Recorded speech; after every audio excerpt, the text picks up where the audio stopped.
नमस्कार, मैं अविनाश रंजन गुप्ता आप सभी का अपने चैनल पर हार्दिक अभिनंदन करता हूं। आज के इस वीडियो में हम अध्ययन करने वाले हैं ईमेल लेखन हिंदी में। ये कक्षा 10वीं के लिए प्रस्तावित है। इसी वर्ष कक्षा 10वीं के पाठ्यक्रम में ईमेल लेखन को शामिल किया गया है, जिसके लिए 5 अंक निर्धारित किए गए हैं। अर्थात 5 अंक का ईमेल लेखन आपसे परीक्षाओं में पूछा जाएगा। सबसे पहले हम लोग ये जान लेते हैं कि ईमेल लेखन क्या है। देखिए, जब हम किसी परिचित या अपरिचित व्यक्ति को अपने ईमेल से उसके ईमेल पर लिखित संदेश इंटरनेट के माध्यम से भेजते हैं तो उसे ही ईमेल या इलेक्ट्रॉनिक मेल कहते हैं। आपको मैं एक बात यहाँ बता देना ज़रूरी समझ रहा हूँ कि जब ईमेल भेजा जाता है और जिसके पास भेजा जाता है, इस प्रक्रिया में केवल 3 सेकंड्स का ही समय लगता है। अर्थात 3 सेकंड्स में प्रेषक प्रेषिती के पास ईमेल भेज सकता है विदिन 3 सेकंड्स वर्ल्ड के किसी भी कॉर्नर में। और ये आज के युग की बहुत ही फास्टेस्ट माध्यम मानी जाती है कम्युनिकेशन में। अब हम लोग देख लेते हैं ईमेल के प्रकार।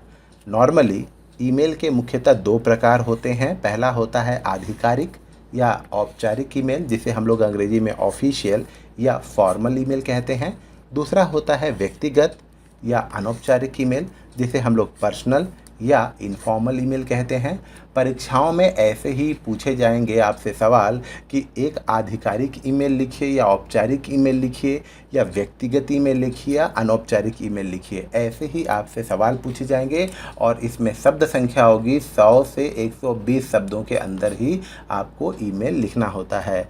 और ईमेल का जो प्रारूप होता है वो पत्र के प्रारूप से ही मिलता जुलता है।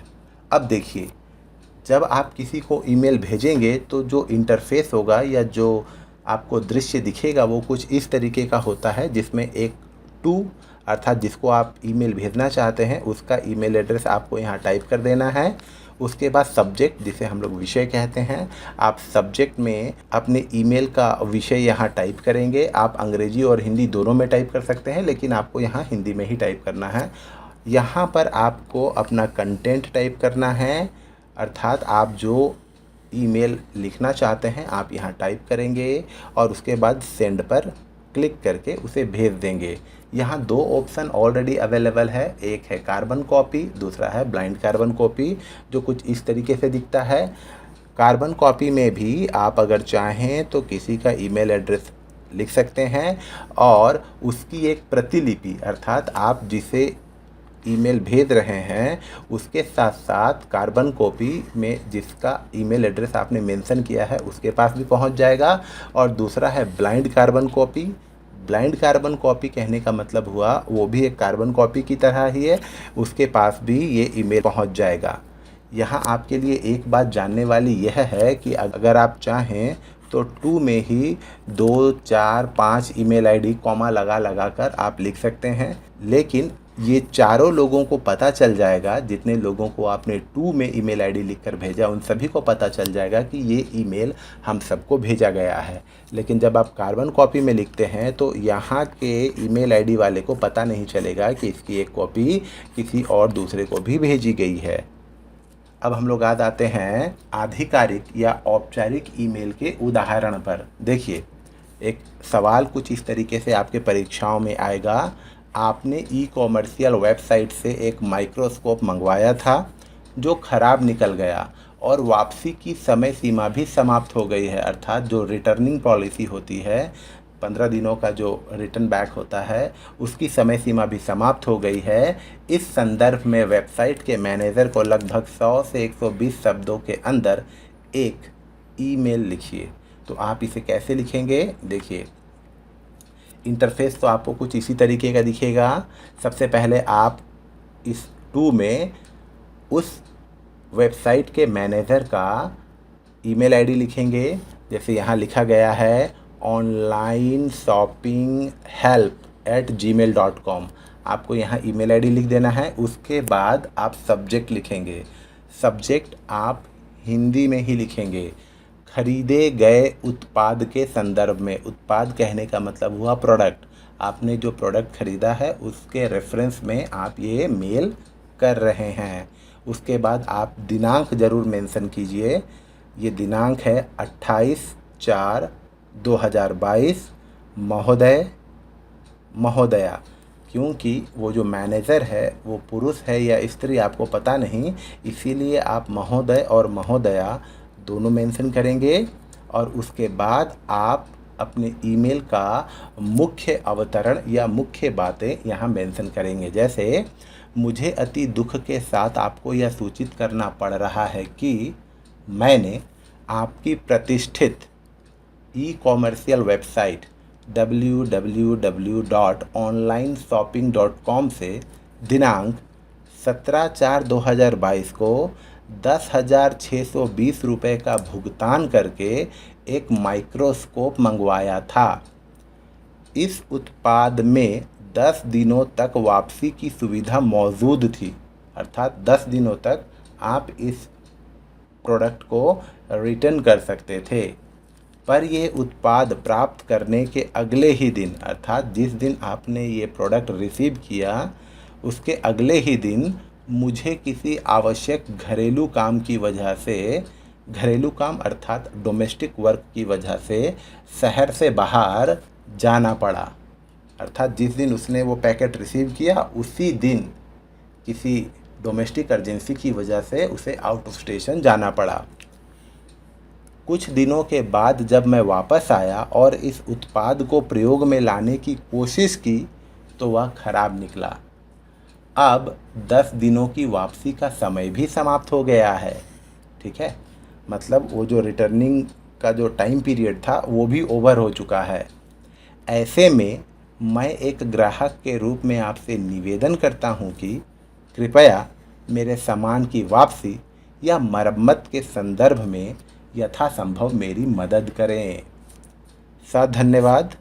भवदीय, भवदीय मतलब रिगार्ड्स। अविनाश रंजन गुप्ता। आपको परीक्षा में इतना ही लिखना है। और एक बात, जब भी आप लिखेंगे तो आपका जो ईमेल होगा उसे आप एक सिंपल बॉक्स में ज़रूर डालेंगे और उसके बाद आपको सेंड कर देना है। लेकिन ये सेंड ऑप्शन तो आपको अवेलेबल नहीं होगा क्योंकि आपको इसे अपनी एग्ज़ाम कॉपी में लिखना है। बस आपको इतना तक लिखना है और आपको पूरे के पूरे 5 नंबर प्राप्त होंगे।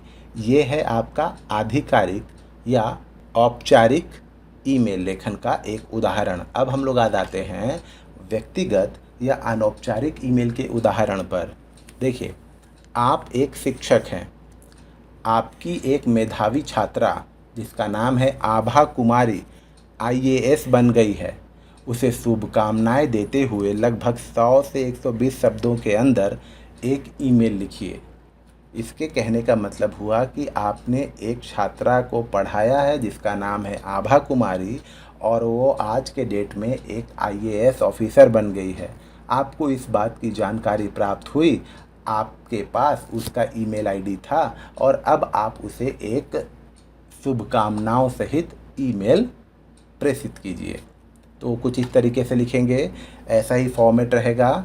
टू सब्जेक्ट, आप टू और सब्जेक्ट दोनों को अंग्रेजी में ही लिखिएगा। टू और सब्जेक्ट अंग्रेजी में लिखेंगे। उसके बाद एक सिंपल से बॉक्स के अंदर आप लिखेंगे अपना ईमेल। इसे कुछ इस तरीके से लिखेंगे। देखिए, यहाँ पर ईमेल ID कुछ इस तरीके से तैयार किया गया है, abhakumari94@gmail.com। ठीक है, जिसे हमें भेजना है और सब्जेक्ट में है IAS बनने की उपलब्धि पर शुभकामनाएं। अब हम लोग यहाँ पर अपना ईमेल का मुख्य कंटेंट लिखेंगे। जैसे दिनांक 28/4/2022। आप इस दिन मेल कर रहे हैं, प्रिय आभा, आपकी छात्रा, शुभ स्नेहाशीष। देखिए, जब कोई छोटा रहता है तो उसे हम लोग आशीष देते हैं, स्नेहाशीष देते हैं, आशीर्वाद देते हैं। अच्छा, ये लिख देने के बाद मुझे यह जानकर अत्यंत हर्ष हो रहा है कि मेरी एक प्रतिभाशाली छात्रा आज IAS के उच्च पद पर अधिष्ठित हो चुकी है। मुझे आज भी तुम्हारे प्रति की गई मेरी भविष्यवाणी कि तुम जीवन में अवश्य ही कुछ बड़ा कर दिखाओगी, आज चरितार्थ हो गई, अर्थात आज वो बात सच साबित हो गई। तुम सदैव दूसरों के लिए प्रेरणा स्रोत बनो। प्रेरणा स्रोत कहने का मतलब है सोर्स ऑफ इंस्पिरेशन। प्रेरणा स्रोत बनो।